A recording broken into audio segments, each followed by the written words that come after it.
I have the pleasure of introducing Dr. Lawrence Yoon. For those of you who do not know, Lawrence Yoon is the Chief Economist and Senior Vice President of Research at the National Association of Realtors. Dr. Yoon creates NAR's forecasts and participates in many economic forecasting panels.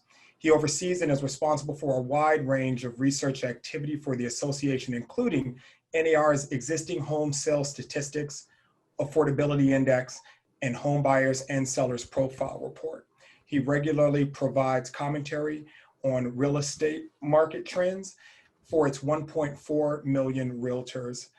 Welcome, Dr. Yoon. We're happy to have you, and please take it away. Thank you, Louis McCall, for this, and also President Cindy Reddy. So I very much appreciate Scottsdale Realtors in organizing this. And certainly, it's a tough time. Our NAR President Vince Malta had mentioned about the need for improvisation. And who would have thought that, back in February, that we are facing this special issue, the virus emanating from China, just shutting down the economy. Now we are doing everything we can to revive the housing market, the commercial real estate market, as well as the economy. I will also mention, because our President Vince Malta, that I have known him for over a decade. I remember the first time when Fannie and Freddie was considered for privatization. Where we were adamant in assuring that government guarantee is needed, which is the reason why the consumers today have the record low mortgage rates on those Fannie and Freddie backed mortgages. And of course, he testified in front of Congress multiple times on behalf of realtors. So I would like to start first with the fact that back in March, so I distinctly remember because I was looking forward to March Madness basketball tournament, but it did not happen, and which is the reason, that's pretty much the time period when everything went down from that period.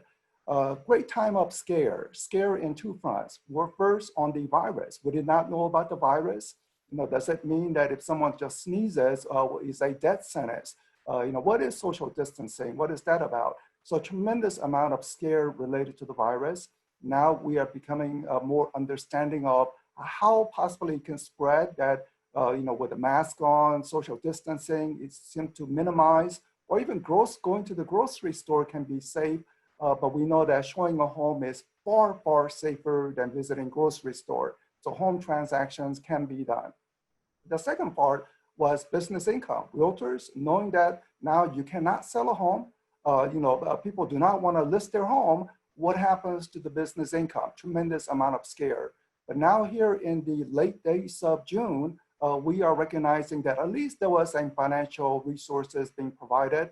Again, thanks to the efforts of President Vince Malta, things like small business loans, which you may not need to pay back if you meet certain criteria for the brokers. And for the agents, again, first time ever, independent contractors able to tap into unemployment insurance. I know people want that, realtors are very energetic. You want the commission check, you want to get the business deal done. But since businesses were disrupted through government lockdown, that you should have able to tap into the financial resources. So very scary times in the weeks in March, but today I think people are beginning to relax a little better, understand that there was a stimulus package, and it looks like with the interest rate so low, the buyers are coming back into the market. The listings are not lingering in the market for a long time. As an economist, I speak much better with the slides. So bear with me as I try to upload this slide into the screen.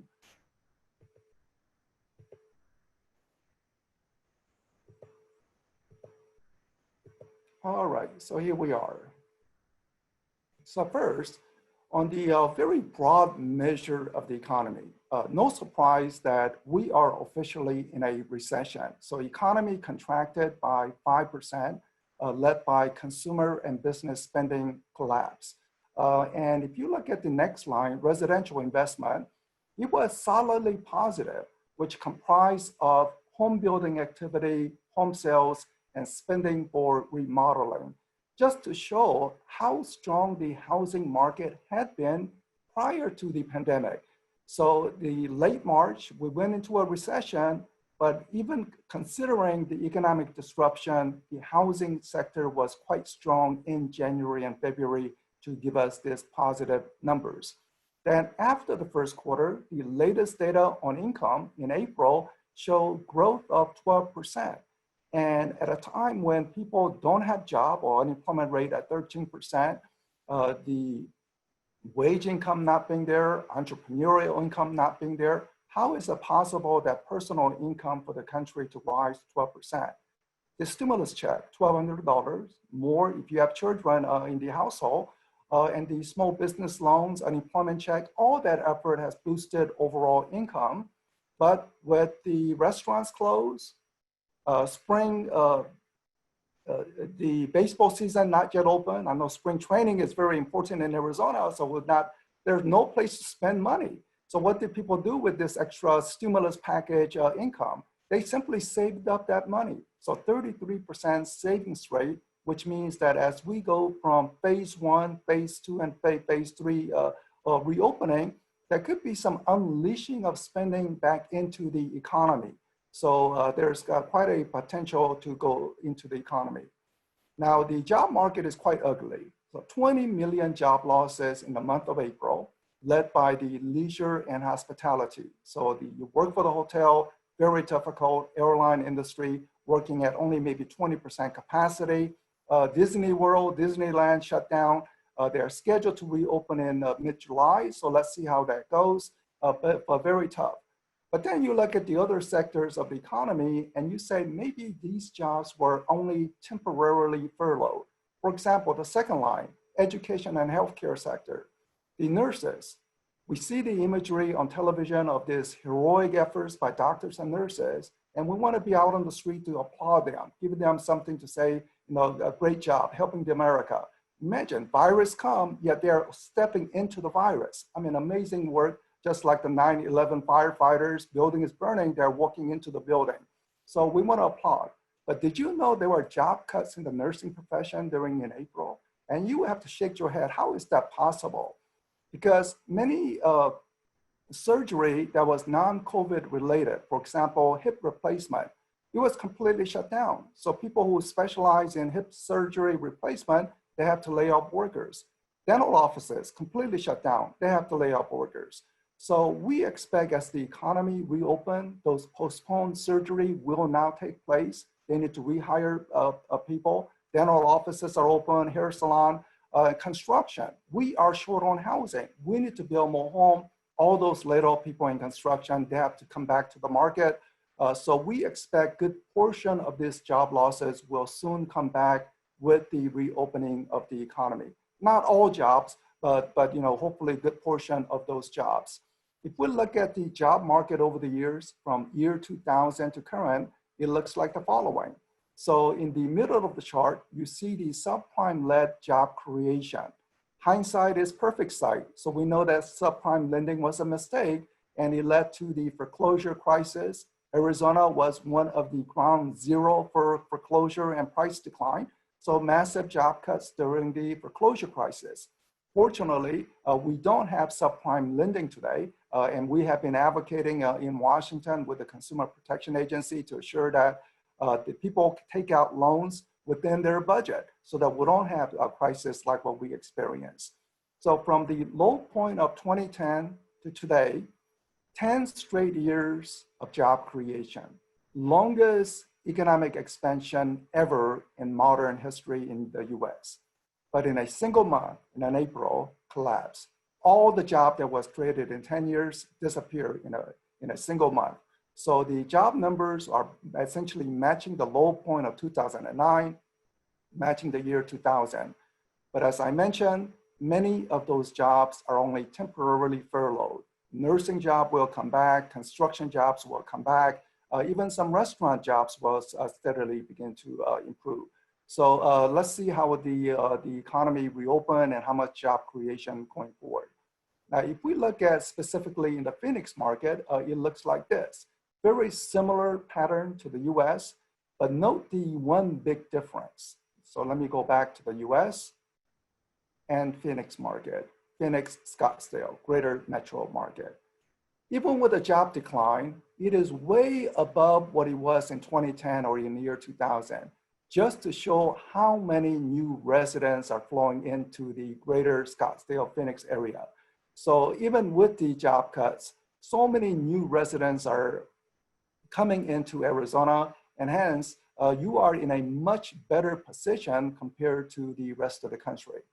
Now, if we look at the job losses and people filing for unemployment insurance, it looks like the worst case is over.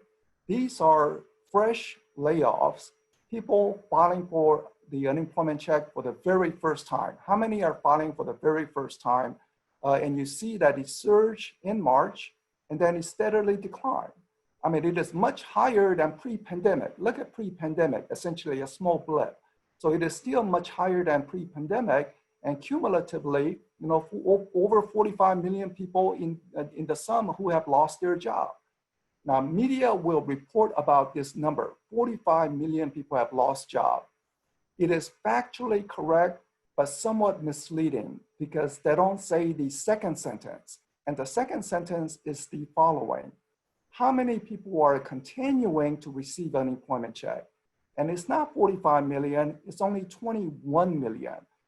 Because what this is implying is that the total number, not the first timers. So you get laid off at Macy's, maybe you are receiving unemployment check for 3-4 weeks, then you find a job. Maybe a job at Amazon, maybe a job at the local grocery store, job at a FedEx. So there are job creation, even though there are layoffs. So the picture for the unemployment situation is not as dire as sometimes as made out to be. Now, we are not back to normal by any means, but it's not the 44 million job losses, or rather 21 million, because some people have found job at FedEx, at the CVS, Walgreens, and other places. So now, if we look at specifically at Arizona, it looks like the following. Again, following the national pattern, just surge in the late March, early April, but number of new filers beginning to decline, and then the total numbers also implying that the worst case is over in the state of Arizona as related to jobs. So let's hope that steadily with each passing week, there's fewer people actually receiving unemployment check. But the realtors, again, this is a business disruption, so please tap into the resources during this disruption period. Here's a map of the US, and what does this map say? Let me just start with the state of Texas, because everyone can locate it, and there is $165 attached to that. So what it means is that because of the generous enhancement on the unemployment insurance, someone who lost a job in Texas, say you were working at Macy's, now you are laid off. You are receiving unemployment benefit. The unemployment check is actually $165 higher than the wages they were receiving each week. So each week, the person is actually better off on the unemployment check. Now for Arizona, you see that it is down $112. So it's not a full replacement of income, almost, but not full replacement. This is due to that $600, which is scheduled to end in July 31st. Our lobbyists are indicating that there will be some extension. Congress is trying to negotiate. President Trump wants to sign anything, whether it is $600 continuous or $400 little reduced level, whatever it is, we think that there will be some extension on the figure, maybe not as generous, but some level of extension after the July 31st, but that's currently in negotiation between House and the Senate in Washington. Monetary policy in the meantime is most accommodated. So this is the Fed funds rate, what the Federal Reserve charged to the local banks to borrow money. For the realtors, what is important is the following, the next chart. The mortgage rates, blue line, all-time low, averaging 3.1%. So the efforts of the Federal Reserve and Fannie and Freddie, again, the importance of Fannie and Freddie, without Fannie and Freddie would be very difficult. The mortgage rates are at 3.1% for consumers. There is a possibility that mortgage rate could go down a little lower. Why? Because if you see the chart, there is the orange line. what is the orange line? Is 10-year Treasury borrowing rate, and you see that both are moving very similarly, but the last data point is indicating that there is a larger than normal gap. So possibly in 2 or 3 weeks' time, mortgage rate may slide under 3%. Possibility, not a guarantee, but certainly is the case. Now, those loans that cannot be backed by Fannie and Freddie, jumbo mortgages are not working.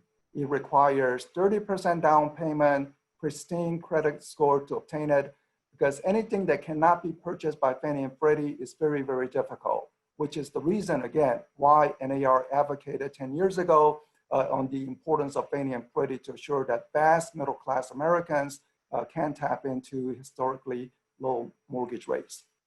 If you specialize in luxury homes, just understand that getting those jumbo mortgages are a little more difficult. So when we say housing shortage, it applies to the middle market, starter homes, but not necessarily the luxury homes because of the difficulty in the jumbo market. The inventory condition is very low. One of the first questions I received from the reporters in the early weeks of the pandemic was to say, should we anticipate foreclosure crisis, home prices plunging 30%, like exactly what happened 10 years ago? And I tried to convince the reporters to say, look at this chart. We are completely different. We don't have enough homes. Back to 2008, 2009, we had a huge inventory. Builders were just building right and left. But in recent years, builders simply have not been building sufficiently. And the other difference is that we don't have subprime lending. And then, of course, we advocated for the mortgage forbearance, which leads to at least buying some time so that hopefully in 12 months' time, people are able to find jobs that can pay their mortgages. Right now, the inventory situation is very low. We need to produce more homes. The first evidence of the disruption to the market is pending contracts. So in the month of March and April, big plunge, 20% down, then another 20% down. Consequently, if the pendings are down, closing will fall with about a month lag time. So what do we see in the closing? Absolutely low point in the month of May. But all indication is that pendings are beginning to rise from month of May, which means that in June closing should be a little better, July closing even better, and the very early indication that housing market will be improving is this mortgage application to buy a home. Not refinances, mortgage application to buy a home. It was running about 10% higher compared to 1 year before the pandemic. We hit a pandemic, we hit a low point, down 35%. What's happening recently? It is up 20% higher compared to June of last year. So if you thought June of last year was decent activity, this is saying we are doing actually better in terms of the early phase of home buying process, mortgage application. As a realtor, you always say, get a mortgage first before searching for a home, and people are getting those, at least applying for the mortgages. Not every application will be an approval, but the interest of buying a home remains very strong. So first, mortgage applications, then hopefully pending contracts, and then closings. So this is a very good leading indicators about what's happened, what may happen to the housing market. The new data that came out from one of the technology companies is the following. This is looking at the cell phone and how the GPS system is moving. Are people simply staying at home? Are they moving from their home to other parts of the town, the mobility? So it shows 3 states, Arizona, Georgia, and New York. I put Georgia because Georgia was the first state to reopen, and that's the green line. So as the Georgia reopened, there was controversy, but when Georgia reopened as related to the economy, listings were popping out, and those listings were being quickly grabbed by the buyers. Now, hopefully Georgia do not encounter that second wave of the virus. We have to contain the virus. Second lockdown will be completely demoralizing. New York was the extreme example where they had a longer lockdown.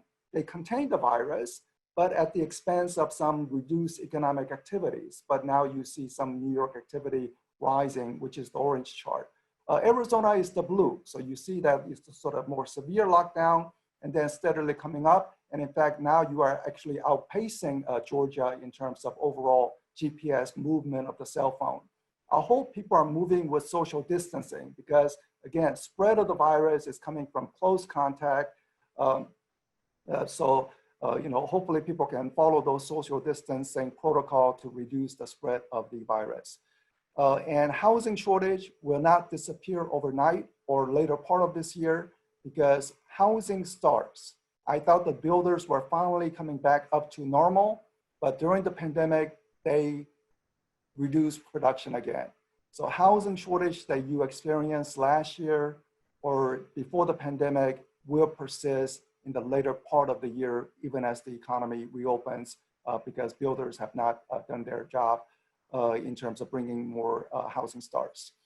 One big bad news is federal budget deficit, but it's required because we had to send out those unemployment checks, we had to get those small business loans, the stimulus checks, but it's coming at a cost of huge federal budget deficit. Who is buying this debt? Is it the Chinese government? Is it the Arizona Teachers Retirement Fund? Who is buying this debt? Well, in Washington, we know about White House, we know about Congress. Supreme Court is independent of White House and Congress. Also, Federal Reserve is independent of White House and Congress. So Federal Reserve will do its own thing. So the Federal Reserve is the principal source of who is purchasing this debt. Where is the Federal Reserve getting the money? They're printing money. So you can actually say that unemployment checks are printed money. America, through the years of credibility, have this extraordinary privilege. What is that privilege? The dollar. You have $20 bill, you go to Mexico, or you go to South Korea, Vietnam, or Italy, $20 bill, you hand it over and say, give me a haircut. And they will gladly give you a haircut. People will accept the US dollar around the globe. And because of that, we can print money and not have inflation right away. But it looks like we need to print more money in 2021. So if we keep printing money, some of that credibility may be shaved and we may get inflation, not now or not next year, but say 5, 6, 7 years down the road. And if that's the case, prices of everything will be rising. Food prices, the real estate prices. Real estate is a very good hedge against inflation. Rents will be rising, college tuition, Social Security check will be rising even though their standard of living is not. But there is a one major expenditure which will not be rising, which is mortgage payment of those who are locking in low rates today. So something to share with your clients. If you lock in at low rates today, your monthly payment will not change next year, 5 years from now, 6 years from now, it's completely fixed. So even as there is an inflation, your mortgage payment is fixed. We know that Federal Reserve is printing a lot of money, part of the stimulus.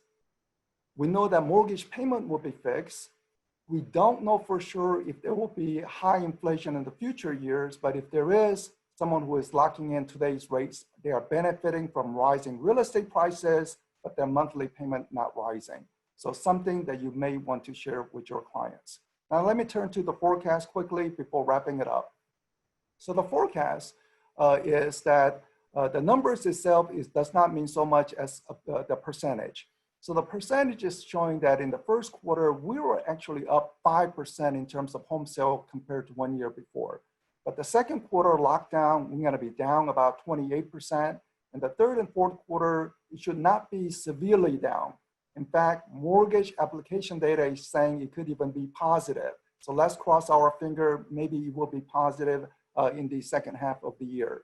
But as we move into 2021, the last column, 2021, the economy should be positive, out of the recession, job creation.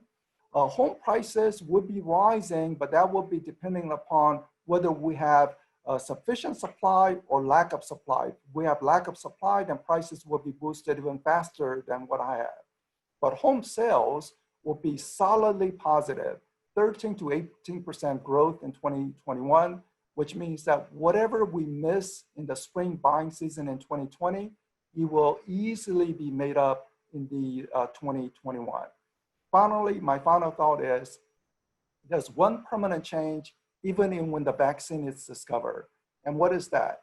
The Zoom. I did not know about Zoom. Vince Malto mentioned he did not know about the Zoom, but we are doing like Zoom meetings 5 times a day. We are getting Zoom fatigue, office meetings. Twitter has announced to their employees they can work from home forever. Facebook is announcing they can work from home with great flexibility. So you will see more companies offering this flexibility, which means that one do not have to live so close to job centers. So maybe some people say, why am I living in LA with all this heavy traffic when I could be living in Phoenix or Scottsdale and a much larger home, more affordable home, relatively speaking, and then maybe fly to LA once a week or something like this. So even after the vaccine discovery, you may actually see more people wanting to live further out from major job centers and away from the traffic jam. I know Phoenix is fast growing and you do have a traffic jam, but not as severely as what's happening in LA.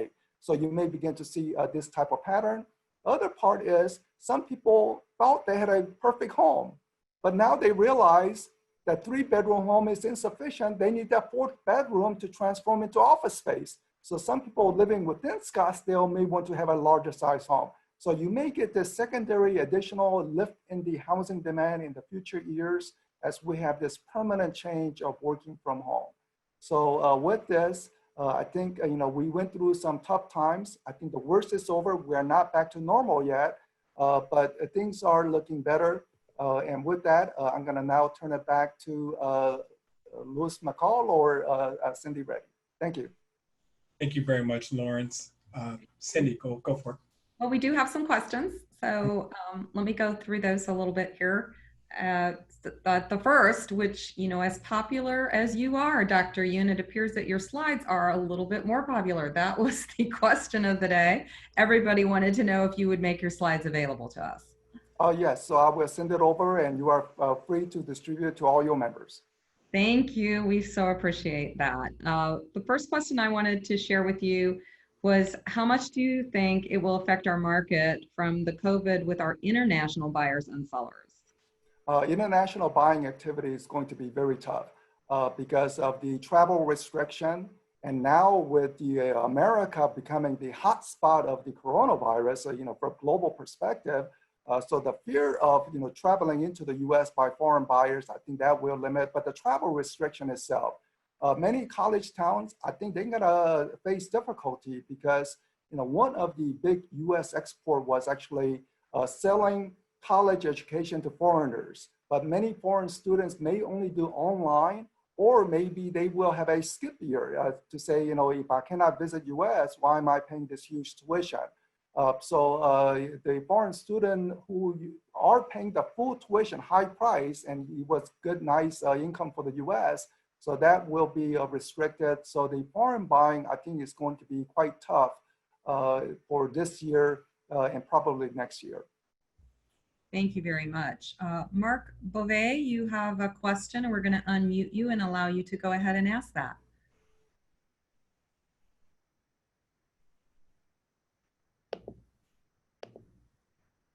You're unmuted.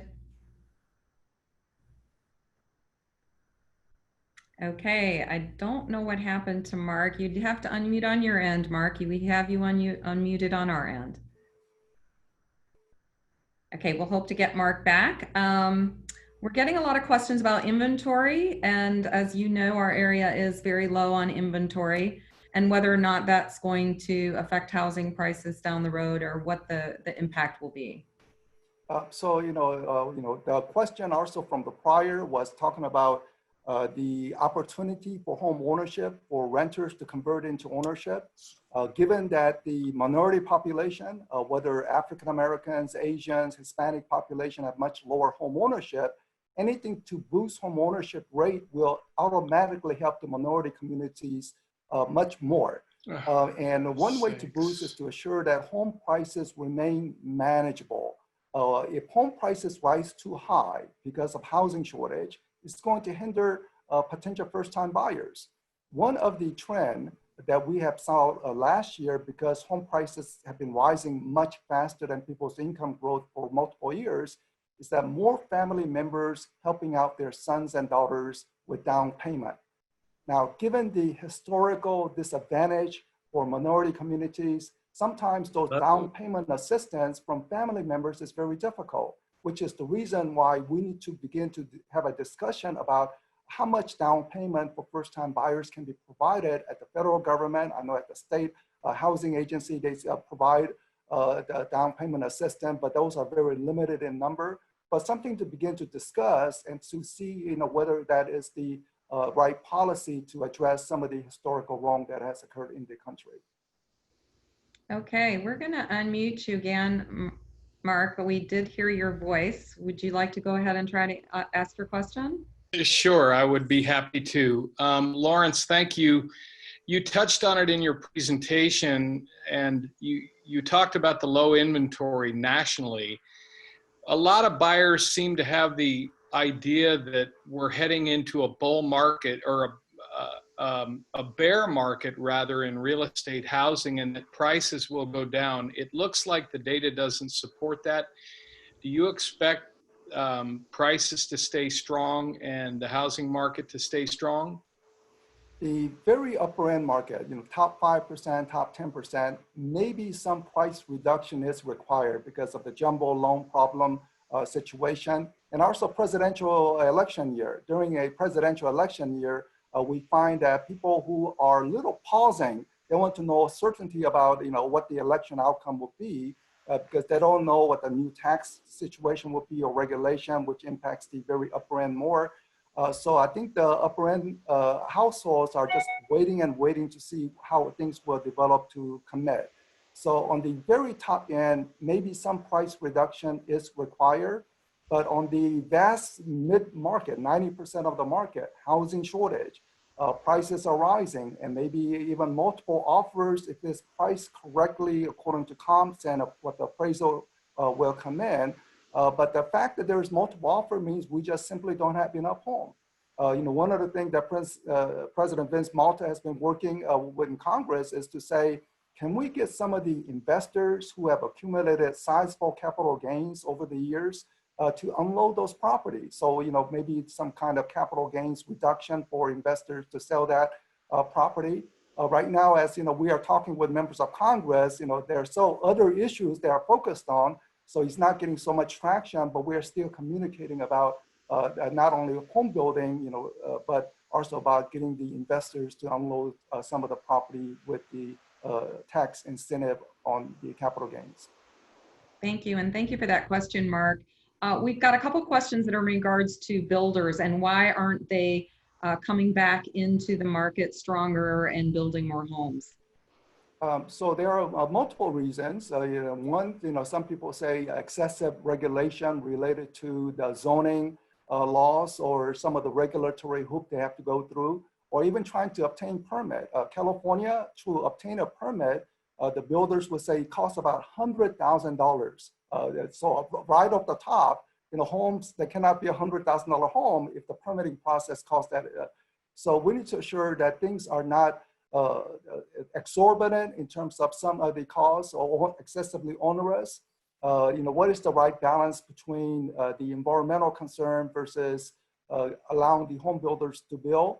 The other one was lack of construction workers. But now that we have a sizable unemployment pool, maybe some people will consider going into construction. By the way, construction job, you pay better than middle income. So it's a very good, honest earning, a good middle-class income salaries. So maybe that with a shortage of construction workers and the builders needing to build more, maybe the wage growth in the construction industry will rise a little faster. Thank you so much. When do you expect the jumbo mortgage market to stabilize, and what economic indicators should we watch to sense improvement in this part of the mortgage market? So the jumbo loans, first, I think some of the lenders were, when the economy shut down, huge unemployment, they were very concerned about the price declines because they did not want to hold the bag during the price declining situation. As consequently, only mortgages that were available is mortgage that can immediately sell to Fannie and Freddie or FHA or VA, government guarantee mortgages. Jumbo mortgages, the concern was over price declines. I think after a couple of months of seeing the market where they are not seeing price declines nationwide, in fact, prices are rising about 3, 4, 5%, depending on the metrics, that some of the lenders should feel more comfortable. There's less risk as compared to what they thought it was. So maybe some of the lending will be available.